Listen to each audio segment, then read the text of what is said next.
All right, young scholars, this week we are going to be covering objects and how to use them within classes. Who within Programming 1 learned about object-oriented programming? Did they cover that at all? It sounds kind of familiar, but not really. Okay, so the main purpose of using objects or object-oriented programming is that you can basically refer to the objects while you're doing something. So you can apply a condition, and you'll see this more clearly when we do some example programs on Thursday.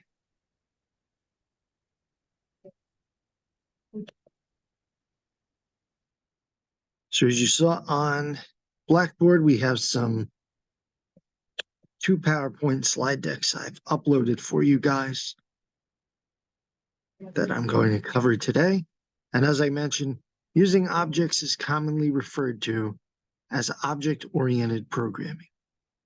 And it basically involves using an object. So think of it like this way. When you're playing baseball, you use a baseball mitt, right? It's pretty specific. You probably use a baseball mitt to play baseball, maybe softball.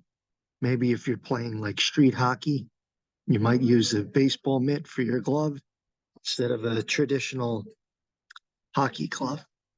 Whereas an object, it's more, the best way I could describe it is you're able to use it in more ways, like an oven in your kitchen.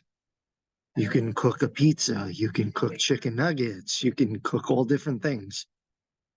So objects can be created to call a non-static function, which is not present inside the main method, but is present inside the class.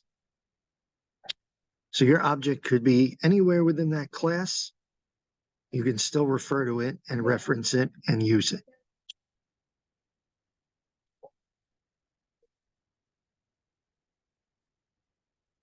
Yeah. So objects have the behaviors of their class.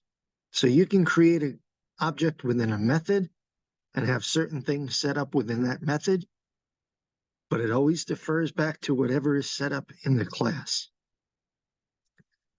So in this example, we have a class named Circle. The data fields that were set in this example are a radius.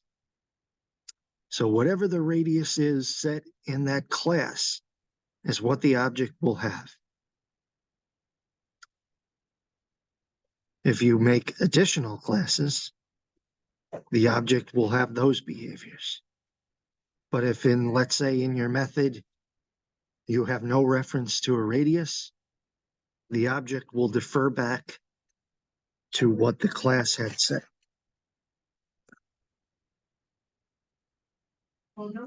So as you already know from the weeks and weeks of Programming 1 and Programming 2, what classes are.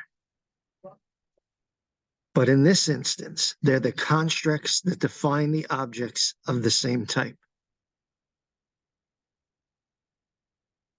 So let's say you have a circle. You might have C1 equals circle, C2 equals circle, C3 equals circle. Then you can go ahead and use them throughout the entire class. Yeah. Let's say you have 8 different methods. Yeah. As long as they're in that one class, all of those objects can be used within those specific classes. Yeah. So previously, we've only been doing programs that have one class. You'll see this week, you can have multiple classes that run together. You know, one might rely on the other. It may extend the other in order to create your output. And here's a clear example of what I just mentioned. So here we're creating a circle object. Then we're defining its new radius as a double. So let's say the radius is 4.7. We can then utilize this radius double we determined or set up to find our area. So we multiply radius, which is the radius of our circle, times itself, multiplied by pi. So area is radius squared times pi. So we have a method where we're utilizing our object within the class. So does that make sense? Yeah. Good. Like I said, we can use the object at any point within the class. Could be right within the class, could be within 8 different methods, as long as it's set up within that specific class. So here is, did they cover UML in programming 1 or no? No. So basically UML is used in certain web-based things and programming-based things to show you step by step what everything is. You know, in this example, the top level is circle, it's the class. The next level is the data fields. The next level would be your constructors and methods. So our class name is circle. Our data field was a double for radius. Our constructor is the circle with the parentheses. We then used a method to put a double new radius within it. We used a get area, get perimeter, and set radius.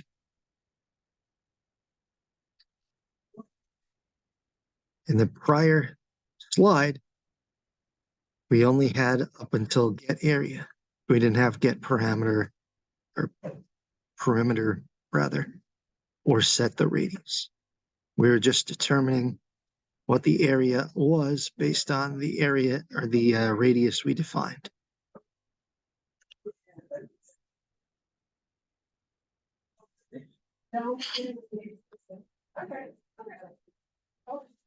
So here's another example. If we had a class called TV, we would set an integer called channel. We would set an integer called volume level.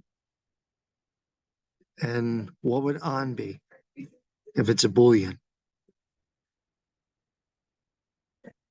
Sure. If the TV is on, it would be true. Yep. If the TV is off, it would be false. And then we would have different constructs and methods we might use. Plus TV, plus turn on, plus turn off. The plus turn off would turn the TV on. The plus turn off would turn the TV off. Plus set channel would set your channel. Plus set volume would set your volume. Then you would have channel up, channel down, volume up, volume down. And you might use a different kind of loop for those. For example, if you wanted to turn the volume down, you would use minus minus for the decrement. If you wanted to turn the volume up, you'd use plus plus for the increment. And the same thing would apply for the channel.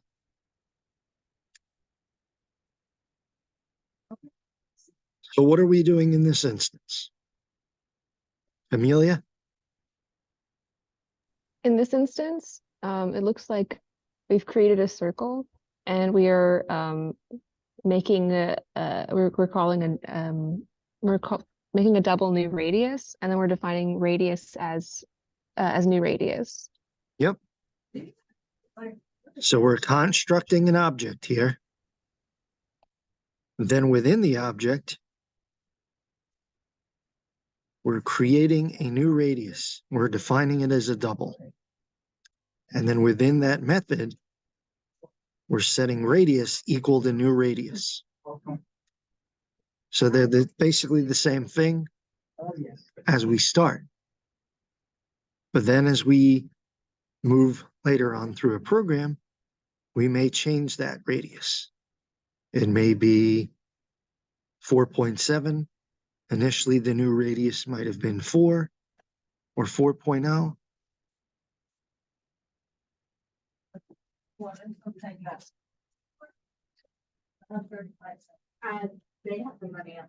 So once you construct an object, there will be no parameters with it. Within your method, you then add in whatever parameters you may be using. So in this example, we're constructing a new object called class name. How do I know it's a constructor?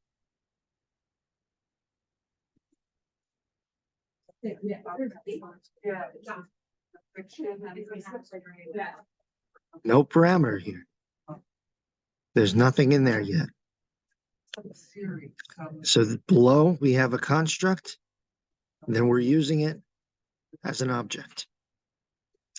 So we're creating a new circle with a radius of 5.0.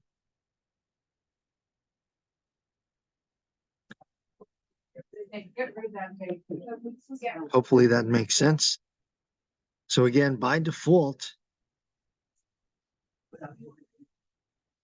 they have nothing within the parentheses. Once you create that object, you can add or declare it. So what are we doing here? What does this mean? Circle my circle. You've created a circle called my circle. Yep.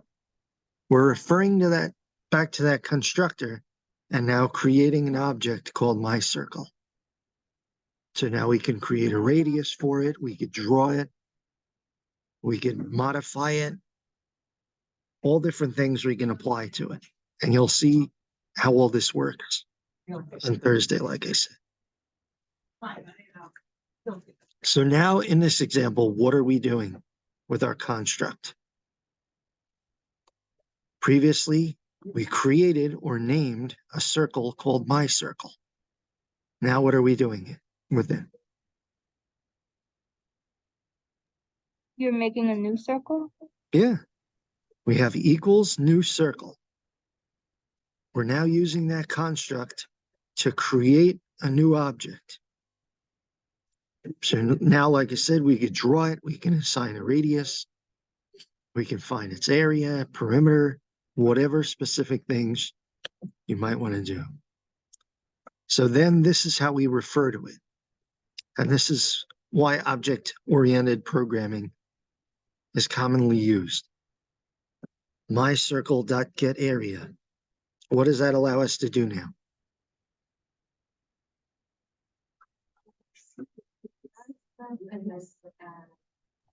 Get the area of the circle. Yeah. So we've now created this circle. We can now get the area of it. Where if we didn't have a circle created, we have no object to refer to it as. So think of it this way. You have no money. In order to have, dinner, you might have to borrow from somebody. You might have to take an overdraft fee. If your debit card would allow you to overdraft, you might get hit with a fee. But if you did have the money, you just go and buy your dinner, no issues, right? That's where you have an object. An object allows you to refer to it and constantly use different, whether it be get area in that example or radius in the previous example. If you didn't have a circle, what's the point of finding the radius? What's the point of finding the area? You don't need to know. There's no object you need to find information about, right? So it allows us to retrieve that information from the object you've created. So in this example, we're getting the area. In this example, we're finding the radius. So let's say you had an object called Grace's circle.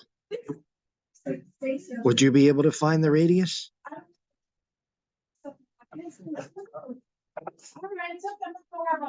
If the object exists, Yeah.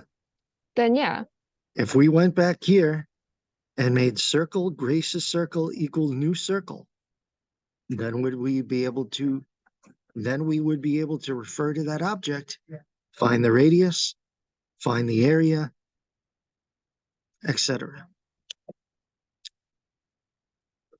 So here's an example of how that would work. So we're creating a new circle with the radius 5.0.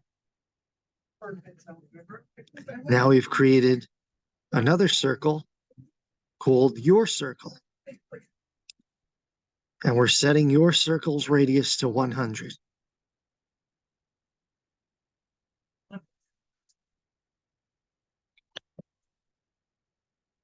So again, our initial circle, the radius is 5.0. Our second circle, your circle, is 100.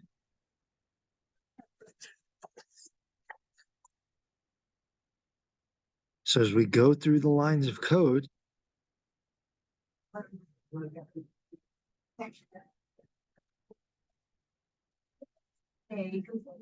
what's going to happen? If you draw these two circles, what would happen? Is 100 bigger than 5? Yeah, it's a much bigger circle. So what would happen if we drew them, those two objects? 100 would be larger than your circle is going to be way bigger than my circle. Yep. You'd have a giant your circle And a and a very real small. small my circle right inside it. And I'll show you guys how to do that on Thursday, because that's your homework for this week. To use And objects to draw one circle inside another circle. And the origin is going to be the same for those? Well, you Like could define the center of the radius? you could center define of your the circle. radius, whatever you'd like. But I mean, so it's always going to be like, one of them is always going to be inside the other one. Like the center of the circle is going to be a fixed point, or can you move that around? You can move that around. And I'll Okay. show you an example on Thursday as well about drawing triangles as well. You could even change the color scheme to literally show that, hey, this yellow triangle is inside this red triangle. Okay.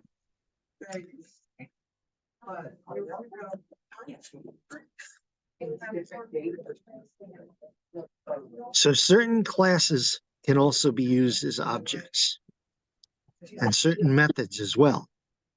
So you said you all didn't use the math class too much in programming 1? Not really. I mean, I used pi. There were a couple other things I remember doing with math. Okay. So in this example, you would have math as your object using the power class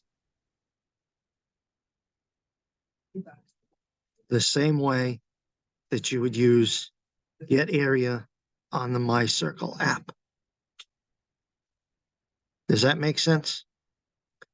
So you might have used objects to some degree previously if you did math.py, but they probably didn't explain it to you that well.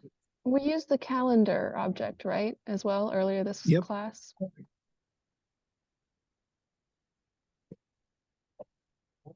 And I guess the scanner object. Yep. So you've used objects before, even if you haven't really known it. Mm-hmm. But the scanner object, they commonly refer to it just because we're dragging an input. And we'll cover input and output 2 weeks from now, a week or two. I'm not sure. I'll have to check the schedule.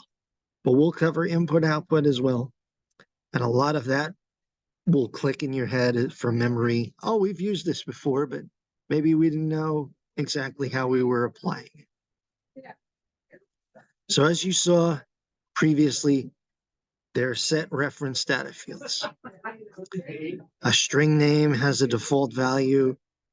An integer has a default value of 0. Boolean has a default value of false. Why do you think it's false instead of true?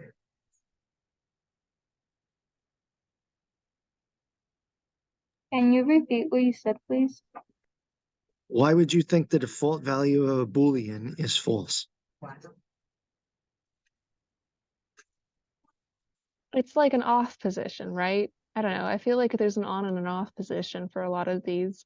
False makes kind of sense to be the off position, and I like if everything is null by default, 0, null, no character or anything, I feel like it would make sense for false to be like the off, you know? Okay. The way I look at it is you think of it this way. If you don't know something's true, you assume it's false, right? So if I were to say, Amelia is 47, does anybody know if that's true? We assume it's false then, right? So by default, if something doesn't sound right, you assume it's false, right? Anybody ever hear the Judge Judy saying, "Don't piss on my leg and tell me it's raining"? If you assume something's not correct, it would be false, right? You might have to go look it up. Oh, okay, now I know it's true. We changed that information. Does that make sense, that explanation? Yeah, that Yeah. Okay, good. So as Amelia jumped ahead, this kind of sort of ties into null values. So a null value is either there's no value to it or the value is missing. So let's say you didn't do your homework last night.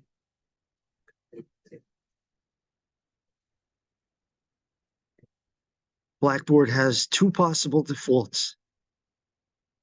It can either be set to automatically give you a 0, or there may be a null value there. Instead of a number /3, it'll just have a little line there /3. There's no value, it's missing, it's not put in yet. That's what a null value is. That's why instead, certain data fields have defaults. And then you go in and change them. You create int age equals 7. Boolean is science major equals true, etc. So you can overwrite the defaults when you name these data fields and give them a value.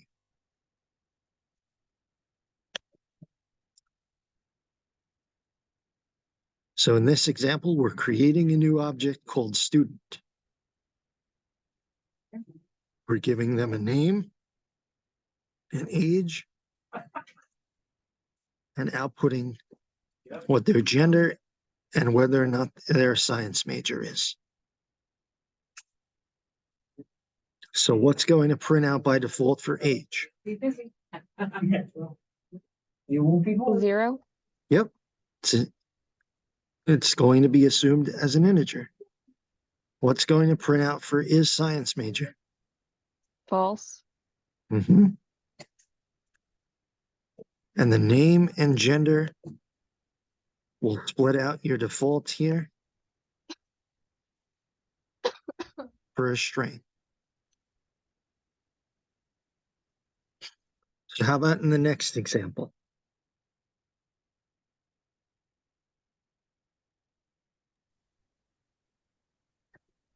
X will be printed out as 0, and Y is going to be null because it's a string and not an integer. Yep. So how can we fix that? You could instead of string Y, you could write int Y Mhm. if you wanted it to print out. Yep. You could change it to int y and they'd both print out as 0 by default. You could also assign them a value in some way. You could do int x equals 7, int y equals 42. You could have the user input a value for them using the scanner class.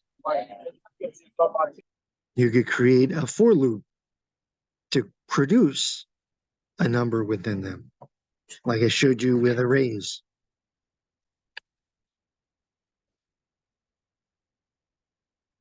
Are we referring to objects here?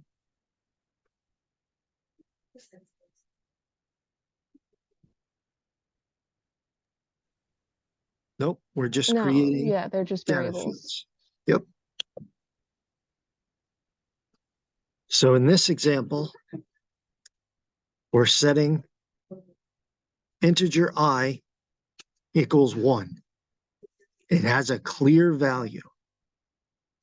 Whereas we're creating an object called circle C, it doesn't have a clear value. It's an object. It's a thing. We could see it if we decide to print it out, but it doesn't have a value just yet.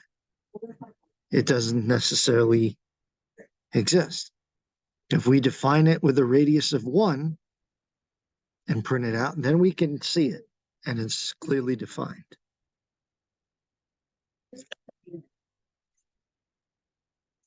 So as we saw previously, we can transfer information from one data field to another. Right. So in this example, we have an integer I of 1, an integer j of 2. So if we now do I equals j, what happens?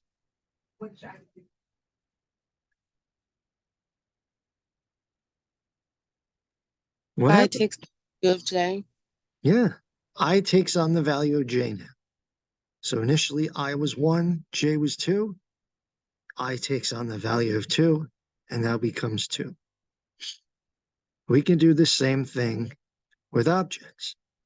So in this example, we're creating a circle C1 with a radius of 5, and then creating a second circle C2 with a radius of 9. If we assign C1 equals C2, what happens?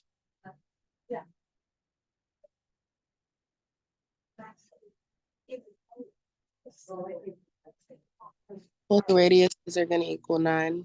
Yep. C1 now takes on the radius of C2. So now instead of one being 5 and one being 9, they're both 9. So did they teach you what this is called in programming 1?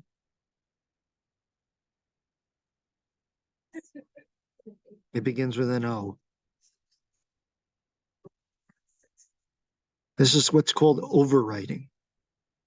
So if you had, let's pull up Notepad here. If you had a line of code that said int I equals 9,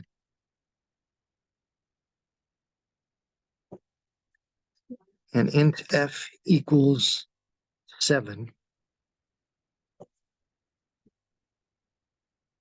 and then I equals f, what happens?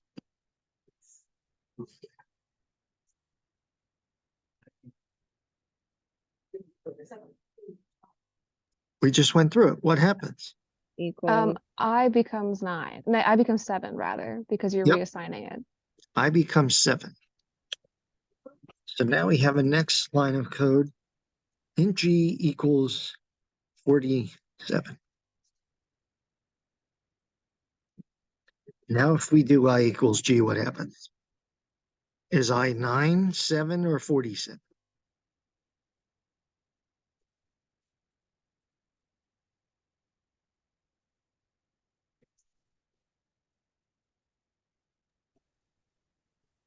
$47. Yep. As you go down, the compiler processes, it overwrites, overwrites, overwrites.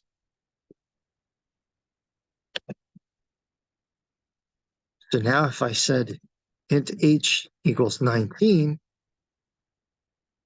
and did G equals H, what would G be? 47 or 19? 19. Yep. As you go through, it continues to overwrite, which ties into garbage. So who knows what garbage is? You probably take it out at least once a week, right? What's garbage? This simple question.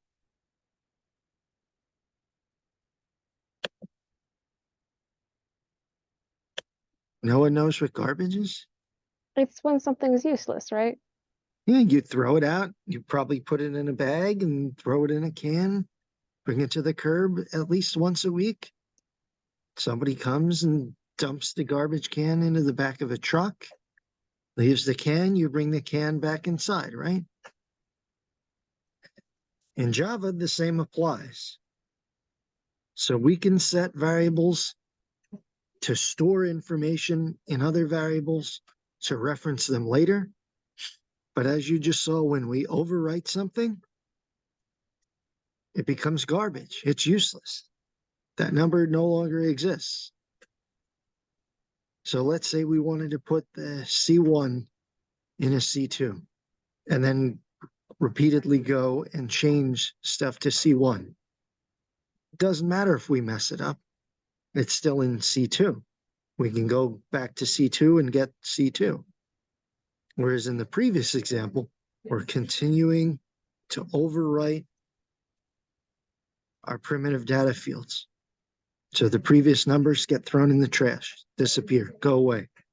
We don't need them anymore.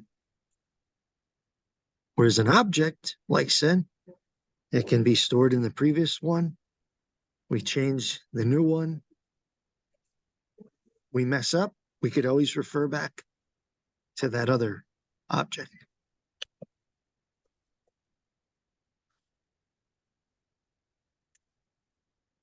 Have you used the date class before?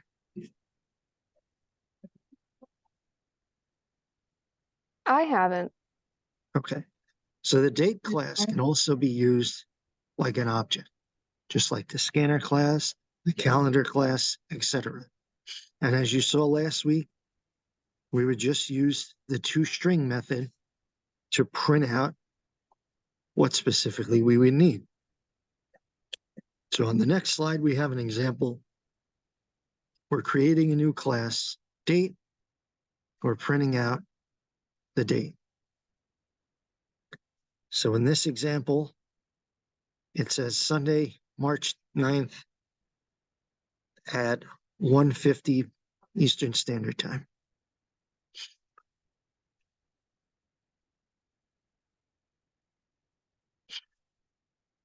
What would it produce right now if we use that?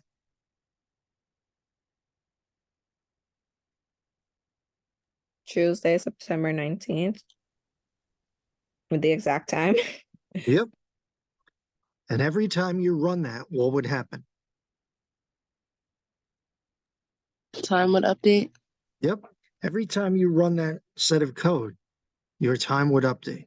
So right now it would be Tuesday, Sep 19, 2:46, however many seconds Eastern Standard Time. If you ran it 7 hours from now, that would be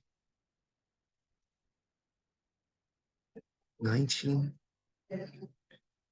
21, 47, whatever the seconds are, Eastern Standard Time.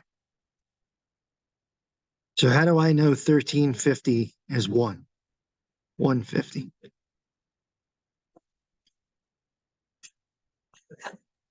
It's using analog time. Okay. Looks like It's also referred to as military time. Yep. So if it was 6 a.m., it would be 06, etc. If it was 7 hours from now, 9 would be 21. So why would you want to use an object like that?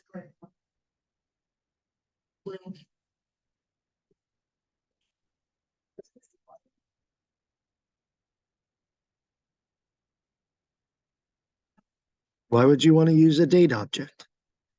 I guess for your in your code, you want to have the date accessible for a user to see.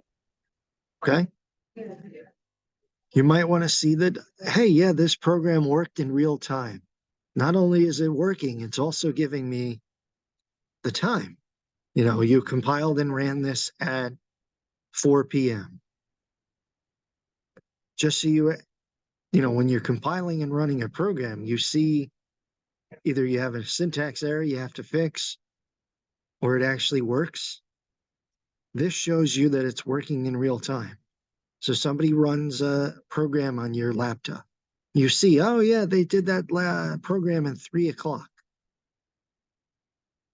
You know, like Zaza does her homework, you know, as soon as possible, gets it out of the way, always gets great scores on it. Somebody might want to see, oh, when did she do that? Oh, you know, Tuesday at 4 p.m.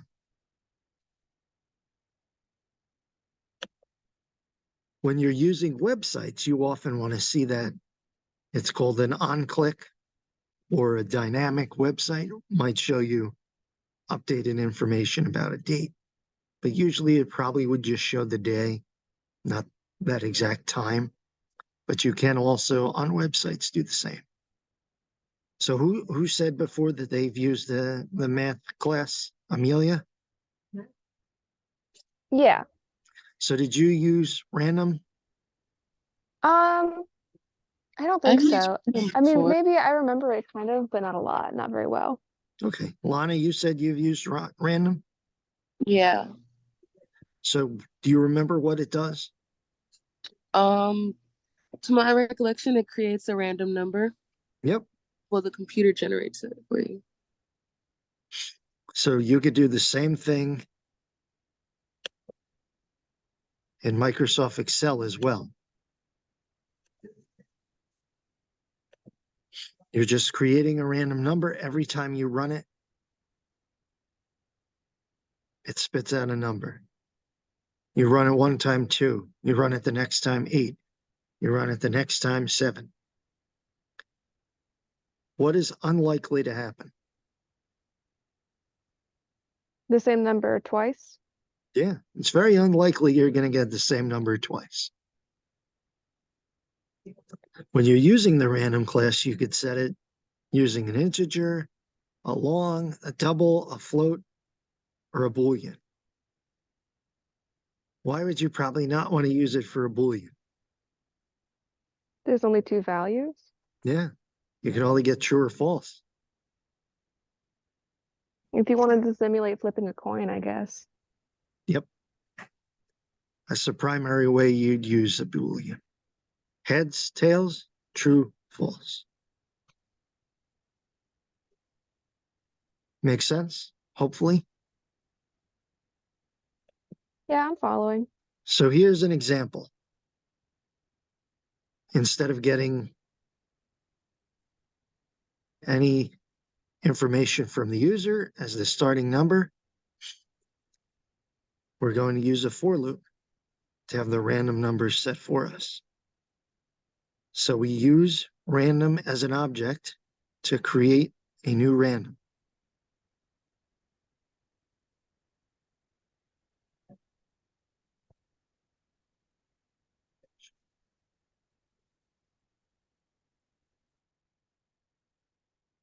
So what are we doing here in this line of code? Random 1.next int 1000.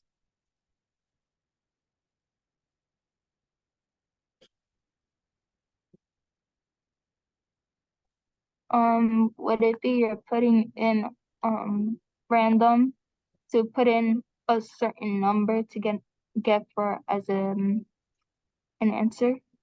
Like Yeah, as in yeah. you're using that object just like we did before with dot radius, dot get area, to now apply something to it. So we're creating new integers. We're making more. See them spit out below? 734, 660, 210, 581, 128, etc. But why are both lines the same?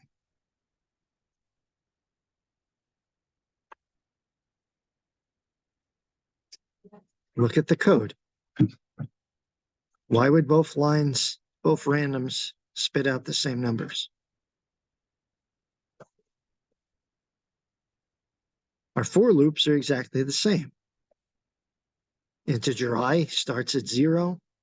As long as it's less than 10, it continues to go. So I is being overwritten? Or no? I is what we're using for the for loop. See how there's 1, 2, Yeah, yeah, 3, yeah, yeah. 4, 5, So I mean, it 6, is being 7, overwritten, but that's not what 8, you're talking 9, about. Yeah. 10. I in this instance is what we call an iterator. Yeah. I got you for loops. But so I mean it is technically being overwritten, but that's not what you're talking about in this instance. So I see. No, in this instance with the for loop, it's just going up by 1. 1, 2, 3. This way we spit out 10 numbers, but they're assigned to that object random 2 or that object random 1.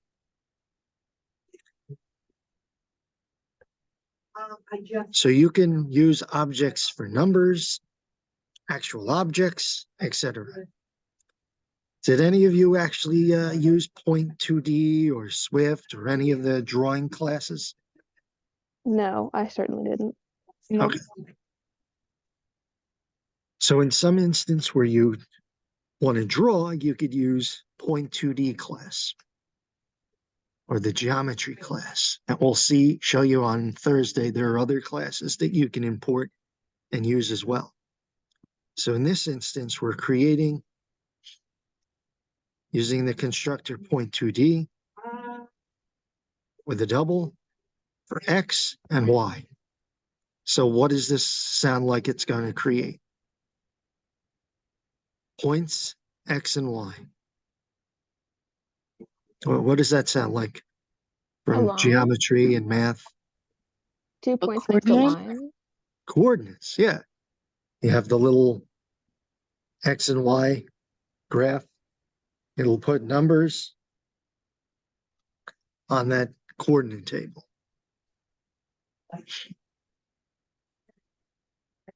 So you're going to get your X and your Y. In this instance, it's setting them as doubles. More likely than not, you probably saw them just as integers. 1, 3, 2, 4, or whatever your points on your graph would be.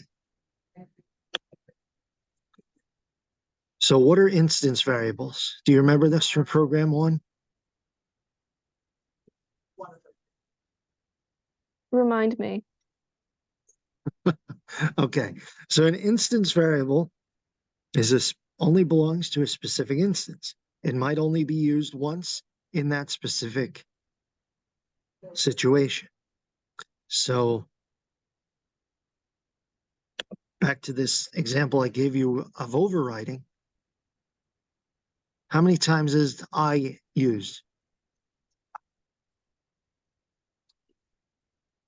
Like 3 times. Yeah. So it's used more than once, 3 times. We're setting it initially, we're changing it to F, we're changing it to G. But what about F? F itself is only used once because Yep. yeah. Right here is the only time F is ever used. Then after that, it's garbage. It's been overwritten. So it's an instance variable. It's only used in a situation. If we were to now do F plus G equals H, what happens?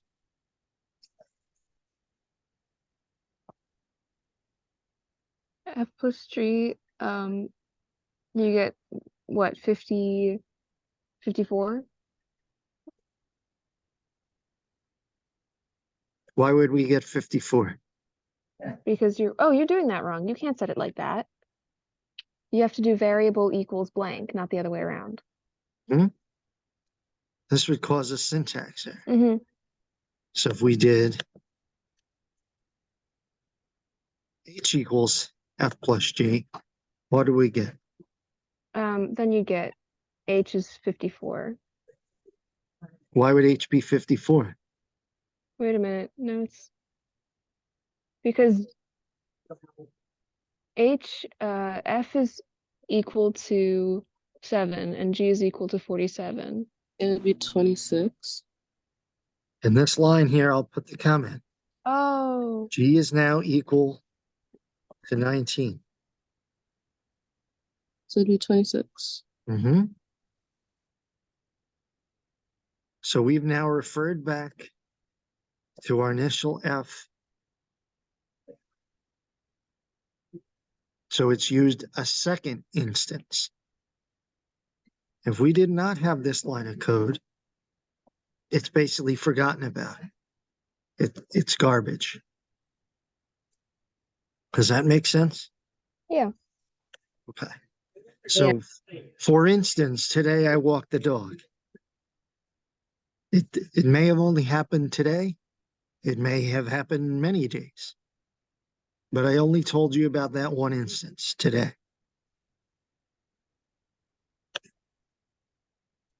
Then we have static variables, which you've probably used more often. They can be used wherever. Methods, classes, objects.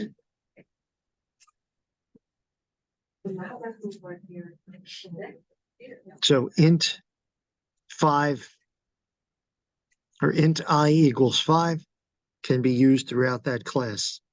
As long as you don't overwrite it, you can simply keep using it. That's why you see when we define a method, we usually have the, public static void, etc. So here we have an example. We're creating two circles. So in this example, get number of objects is going to give us what? How many objects do we have? We have 2. Yep. We have circle 1 here, that's circle 2. So our number of objects is going to equal 2. If we get radius, what are we going to have for our radius?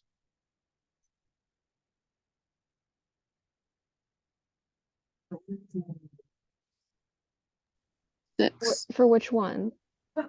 Exactly. We're going to have a radius of 1 for the first circle and a radius of 5 for the second circle. If we add them together, then we'll get 6. What about the area? Do you remember the area formula from earlier? Radius times radius times pi. Yeah, pi r squared. So this one would be pretty easy, right? Radius of 1. Mm-hmm. What would the radius or the area rather for the circle be? Pi. Yep. 1 times pi. The second circle would be a little trickier. It'd be It would be 25 5 pi. times 5 times pi. Yep. Much bigger circle, right?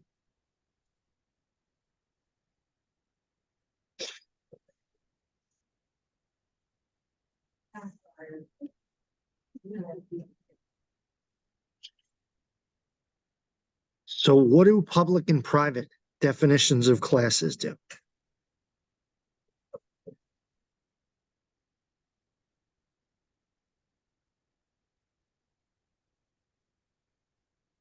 Do you remember? Or do you look at the screen and it jogs your memory?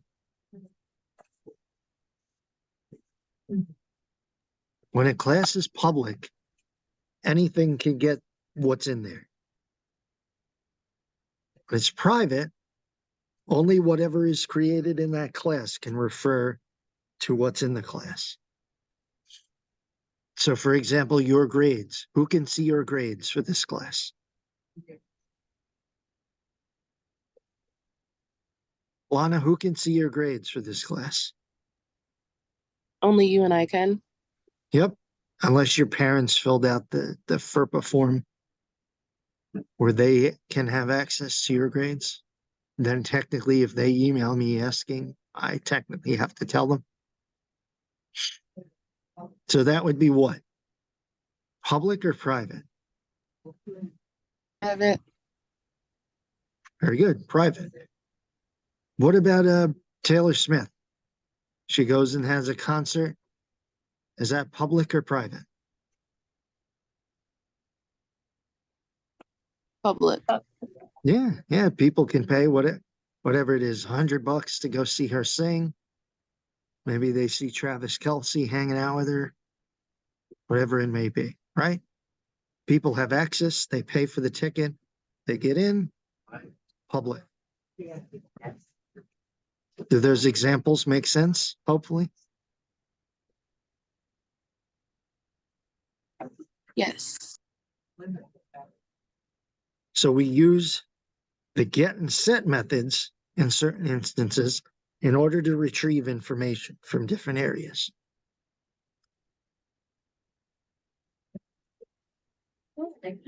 Does anybody have any background in like using websites? What do you mean using websites? Like Like making building them? them? Yeah. Oh, no. No? I've been on a website before, but I've never built one. Okay. Has anybody ever viewed the code source of a website before? No. No. Okay. I've hit the button to do so by accident. So I'll pull up our Blackboard. When you right click and do view page source, you get a bunch of HTML code that if you had a web development class with me, you'd understand Yeah, what that's this right. means, but otherwise you probably don't, right? So on an HTML web page, anybody can view the source code. You just right click, view source code. It pops up. There's a different type of web page you can create called PHP. And if you right click and try to view the page source for that, it will only show you the HTML code. So that's why a lot of websites these days might be built in PHP, because you want to hide or prevent people from finding that information. So if you have like a website like ESPN, where it's just a bunch of statistics, it's all written in HTML. What kind of instance, and you guys probably use this all the time, would you have PHP code for?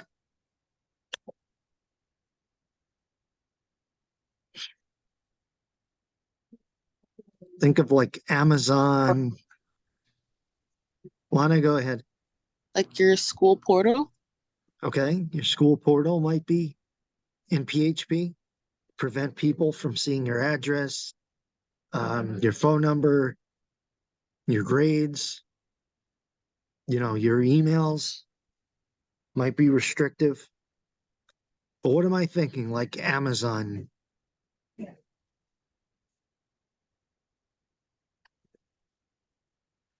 What do you do when you buy something on Amazon? You put your credit card Credit card. information. Right. When you go to use that checkout, you would hope that information you're putting in is secure, right? You don't want somebody else using your credit card information, right? So the same thing kind of applies. Public, you don't really care. Anybody can use that information. Private, more restricted. Only certain people you want have that information. Same thing applies within a Java program. Public, it doesn't matter. Private, no, I don't want this referring to that, causing an issue. So think of it in the terms of your grades. You mess up on an assignment, but you do fine in the course overall. You don't want somebody else like, you did bad on homework assignment 7. It doesn't matter. You did fine in the class, right? Same thing applies with public and private.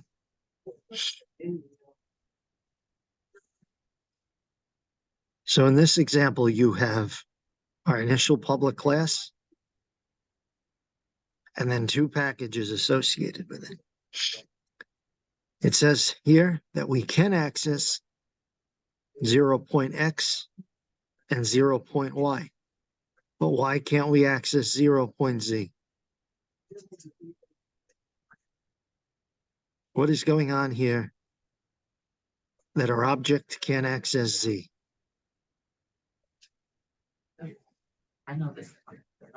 Because it says private empty. Yep. So I've created a new class. It can't access a private integer. So then it can create a new object M1 and a new object M2, but can't create an object M3. How come? Same construct here. M3 is private, the others are public. How do we know M2 is public? It just says void M2. How do we know it's public?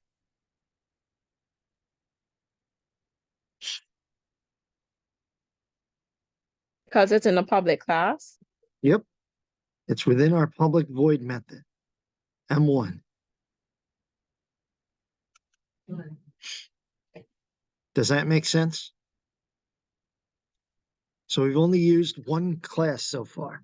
Starting on Thursday, we'll be building programs that have more than one class so they can refer to one another. But if something's set as private, it can't be accessed in that next class.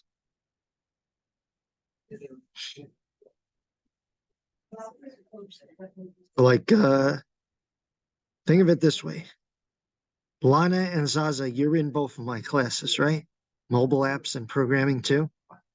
Yeah. Yeah. So you have access to those resources on Blackboard. Amelia, are you in both classes? I am not. So do you have access to the mobile apps Blackboard? I do not. You do not. So that would be private to Amelia, but would be public to Zaza and Lana, right? They're in both classes. They have access to both. So they can access. Amelia cannot, private.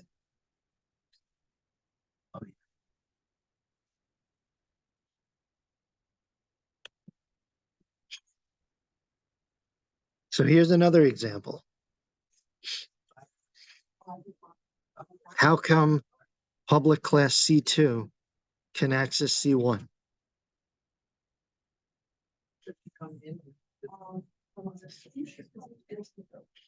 Because it's public. It doesn't say public. How do we know it's public?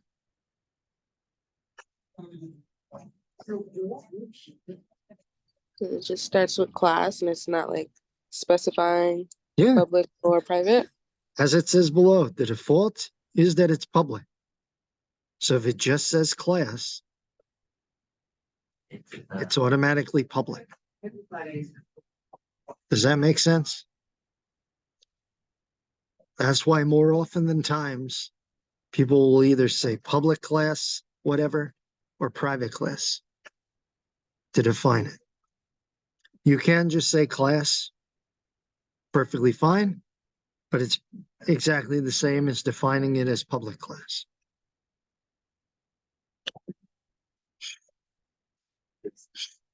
So in this example, can our public class test access private Boolean X?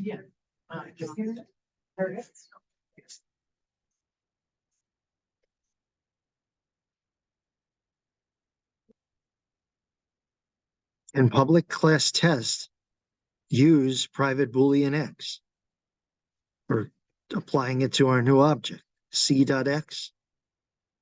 Is that actually going to work? No. Nope. It's a different class. Can't refer to a private from another class.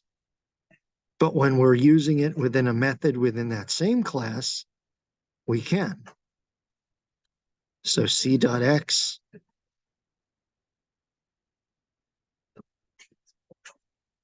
does that make sense?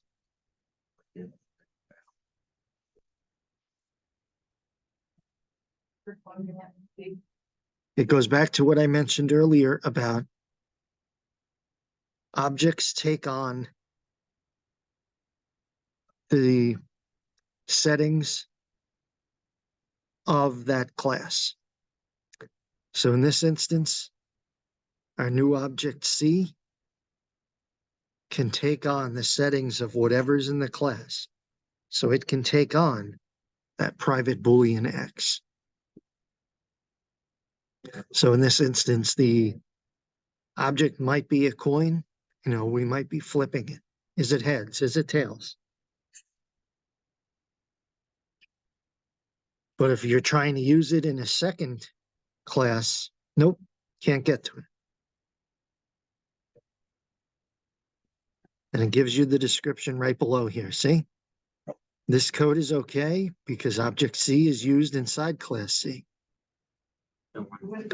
This example's wrong because it's a completely different class test.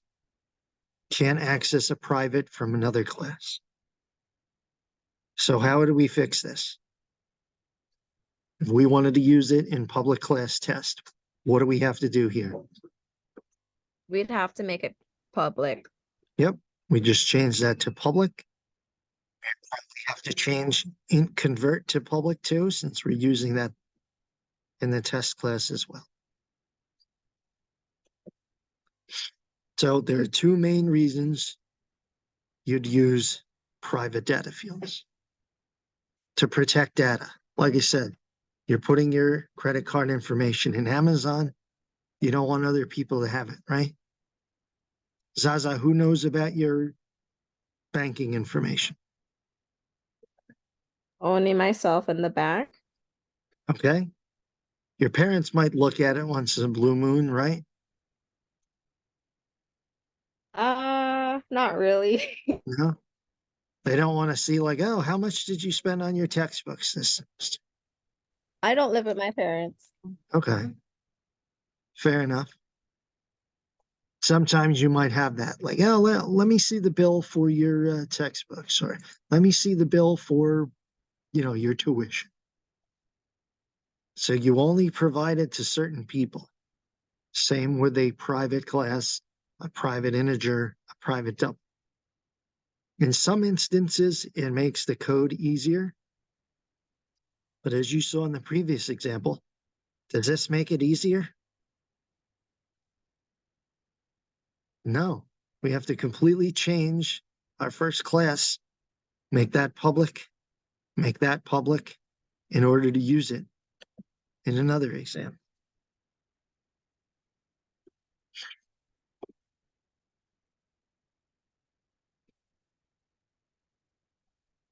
So we just basically saw with some of the examples I've given how you can pass objects to methods.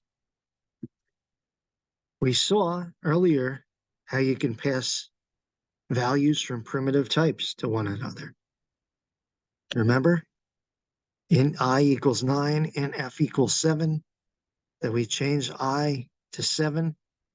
And then we declare int g is 47. Now I becomes 47, etc. That's an example of how you pass primitive value types. You can do the same thing with objects, like we saw circle C1 equals circle C2.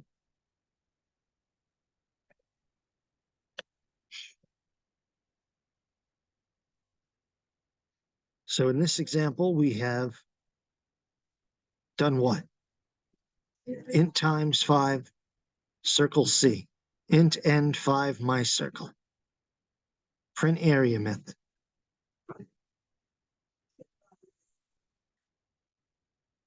What value are we passing from C to my circle?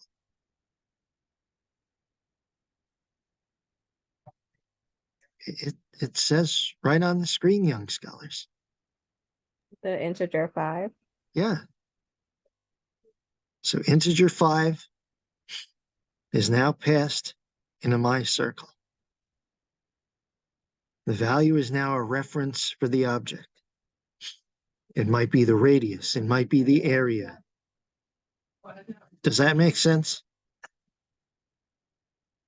So it's a little trickier than just passing it from one data type to another, because that code's kind of straightforward, right? Whereas in this example, it's a little trickier. So if we create a circle array, what do we now have? We referred to this last week, remember? Arrays? Table of values. A table of values?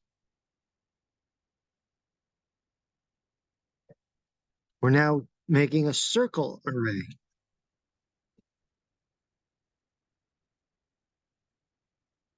Are they going to be values or something else?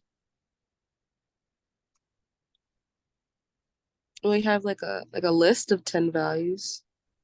That's an array, but now we're creating a circle array. So what's that going to be? If Okay, I so what do circles and circle array equals new circle 10, what happens? I was saying it would be like circles instead of like the regular values. We're now creating 10 circles.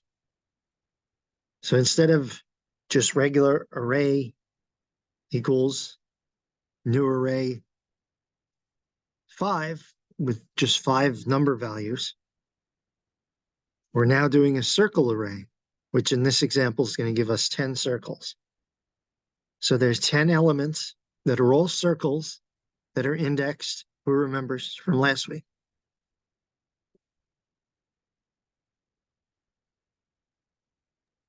The index is 0. Yep, it'll start at 0, end at 9. It's always 0 through whatever number of elements you have minus 1. So in this example, we're going to have 10 different circles. 0, 1, 2, 3, 4, 5, 6, 7, 8, 9. And what can they all have?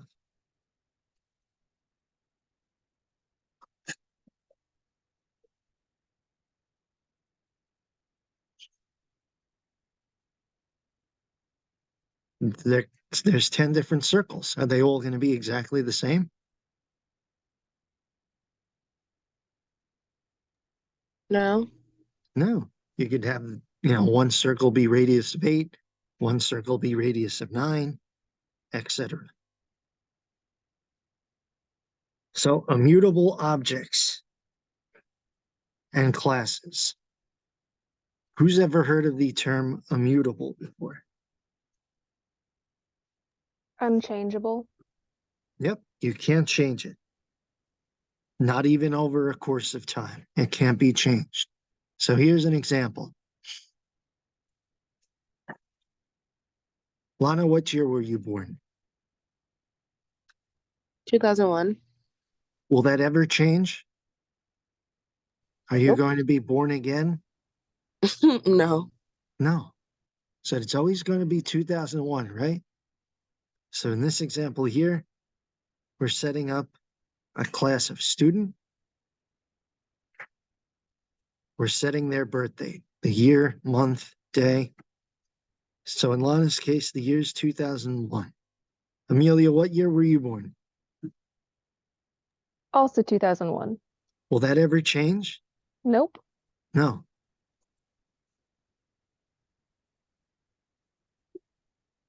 So in this instance, we're setting them as private.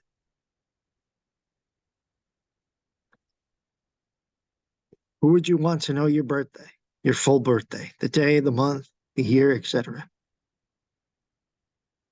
My friends. I mean, my parents obviously know. Friends, family. My parents were Maybe. there for that, so Yeah. maybe, a significant other. Mhm. But other than that, you're not really running around campus shouting your birthday, right? Mhm. So you set it as private. So can we use those private,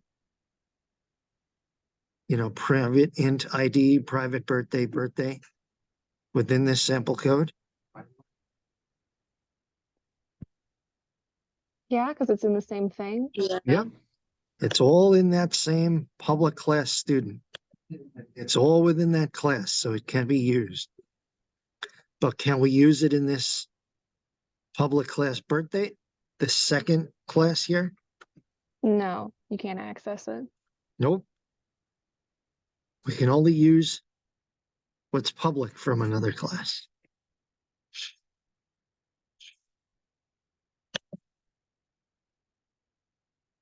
So here's another example. Public class test. What is this now going to spit out?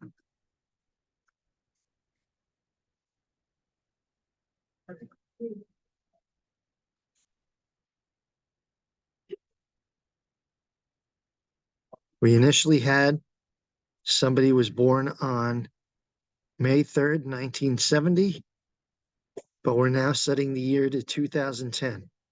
So what is the new information? Everything is going to be the same except for the year. Yep. Our 1970 now changes to 2010. This was a big thing way before any of you were born. Did you hear why of Y2K? Oh yeah, I know about it. Yeah, it was going to be the year 2000, and all of the computers weren't going to figure out how to handle it, is what everybody thought, and they would all Yes. crash. Everybody was worried that because of the way everything was programmed back then, that changing over to a new century was going to cause a bunch of problems. Because computers never existed other than in the 20th century. When it switched over to the 21st century, nobody was sure how anything was going to work. As we mentioned before, we know if the class is immutable, if it can't be changed. No information is going to be changed over time. There's no need to. So in the prior example here, your birthday's never going to change, right? You may ask your parents what time you were born, and their answers might change. They're not sure. Oh, 2 a.m. Oh, 2:08 a.m. That might change over time, but your birthday's never going to change. So back to the Amazon example. If we had a class with your debit card information, is that immutable or not immutable? I mean, I could get a new debit card. Yep. There's a possibility that information could change over time because your debit card might expire, you might lose it. You might unfortunately have an issue with hacking and somebody used it without your permission, etc. So you've already seen the scope of variables, public, private, int, how you would use them. So this is something we'll cover on Thursday, but you can also define an object using the this keyword. That will also keep information hidden within a class. So in this example, this.I equals 1 is essentially a private piece of information. And you might use that to overload or overwrite a constructor. It's not used too common in the real world. You commonly don't use this because in programming, you might work together in teams, and it's a little harder to reference that. Somebody may be asking you, oh, what does this mean? Why are you using this? And it doesn't help out.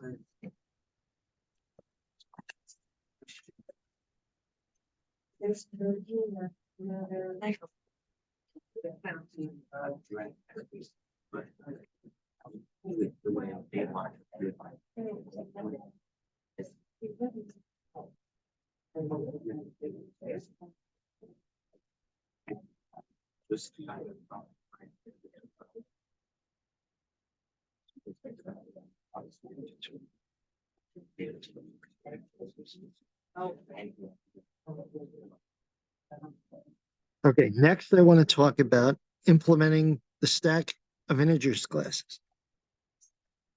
Similar to our arrays here. So we're starting at 0, 1, going all the way up. Our elements are always our capacity minus 1. So what does that mean? What is capacity minus 1? Begins with an I. We mentioned it last week with arrays. Index. Our index. So if we've set 10 elements, our index is 0 through 9. In an array, they could go one on top of each other, and we reference them back to them. When you have a stack of integers used, they'll be placed one on top of the other, starting at the bottom, going all the way up to the top. Your capacity is a little higher than that. So you see here, bottom, top, and then capacity is a little higher than it. So within an array, you might be able to put 899 different numbers or elements within your array, right? But if you've only set it as 10, you've left some capacity on the table. So think of it like using a gift card. What's a place you like to go, Amelia? Like Dunkin' Donuts? Sure, I like Dunkin' Donuts. Okay, so say somebody gives you a $25 Dunkin' Donuts gift card. Can you use that all at one time? Sorry,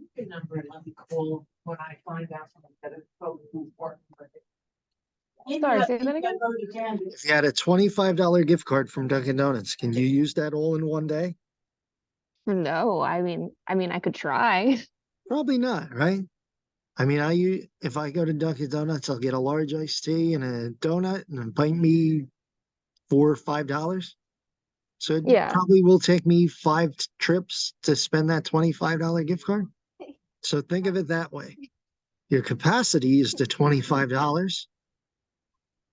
Your size or top, your top number of in that index. If it's 10 elements, it would be 9. But in that example, it's $5. You spend $5 on the tea and the donut, right? So what is your capacity left? What's $25 minus $5? $8. $20.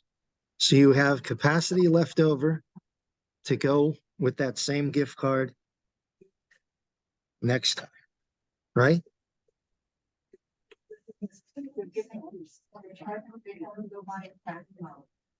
So who learned of conversion methods in programming 1? Anyone? I think I heard it, but I'm not 100% sure. Okay. So you could use conversion methods in order to change one value to the other. So if I said 1, what kind of type is that? Oh, I've never heard of such a thing. The integer, right? Yep. So 1 would be an integer. If we converted an integer to a double, what would 1 be?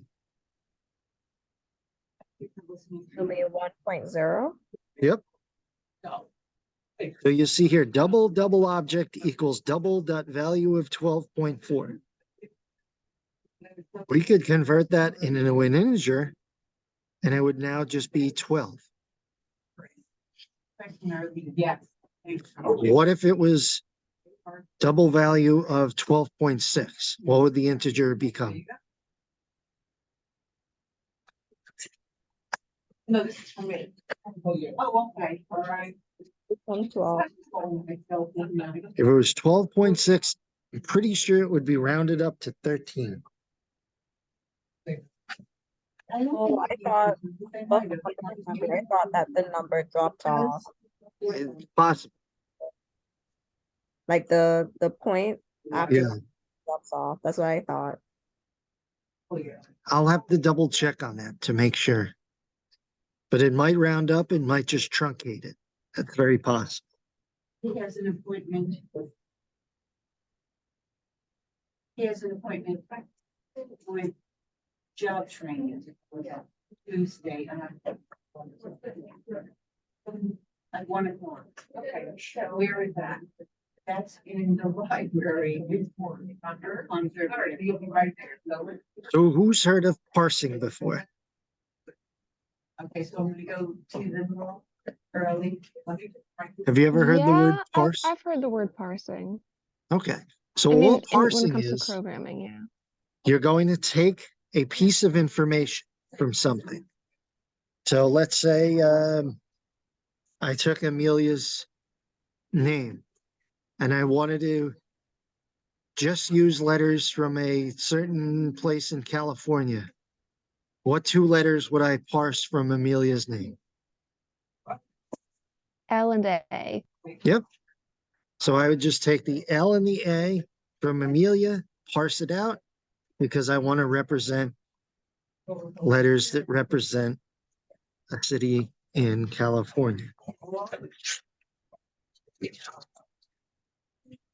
Okay. So two more things I want to point out before we are going to wrap up for today. How do we know that strings are immutable? If you can't change them, Yep. So in this instance, what's going to happen with these two lines of code? String S equals Java, S equals HTML. What's going to happen?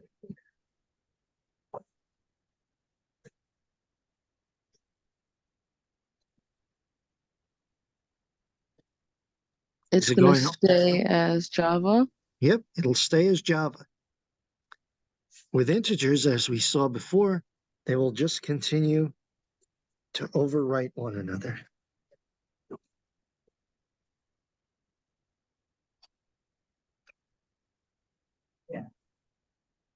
And the last thing I want to cover today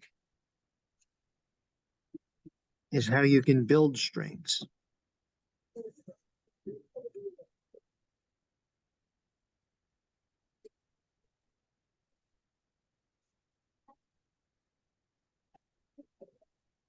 Have any of you used concatenate in Excel before? I've used concatenate in Java No. before. So what does concatenate do in Java? It combines the strings, right? Yep. So the same thing can apply with the string builder constructor. You can add two things together. You know, you could complete full sentences. And that's what we used, for example, in the toString with the arrays last week. We're combining what's in our array with another sentence. So we set java.matches to have the word Java. We can combine that with Java equals. So Java is fun, Java is cool, Java is powerful. Is that how they used it in concatenate?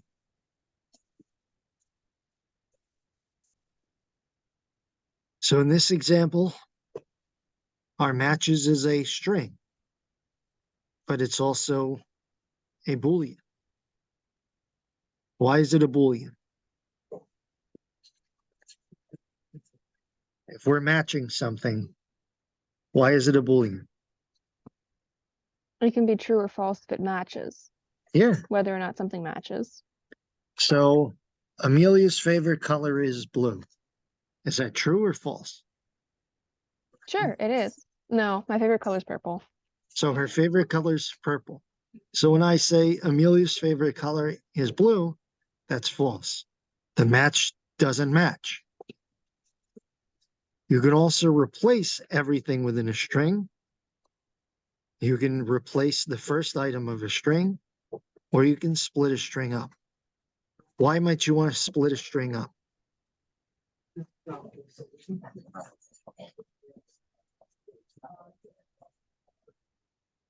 Who has a closet? Any of you have a closet with like shirts you hang up in it? Yep. What do you do in a closet with your shirts? Do you put them all on one hanger? No. No, everything goes on a different hanger. It makes it more organized, right? That's why you might want to use split to make everything a little more organized. It puts all the pieces of string, or technically strings, words, into a different piece of an array. So if you had a string that was a sentence with 10 words in it, you could use split to take every word out and put it into an array. So it would be 0 through 9 for your index. And say you wanted to create a new sentence that's shorter, you could combine them again, concatenate, using, let's say, I'm going to shrink it down to 6 words. So you take from index 0, 1, 3, 4, 8, whatever words you thought would be better, combining it back together. All right, so on Thursday, we will go through, I think I have 5 or 6 programs set up for us. And we'll see how objects work. Like I said, we'll do an example where we draw a circle, because for homework, you're going to have to draw a circle inside of another circle. We'll also do another example with drawing a triangle inside of a triangle, just to show you that it's a little different. And there'll be a few other examples as well where we're going to show you how to use and create objects and output them. All right, so are there any questions? If not, I will see everybody on Thursday.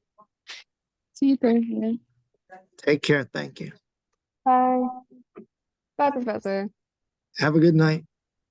Mhm.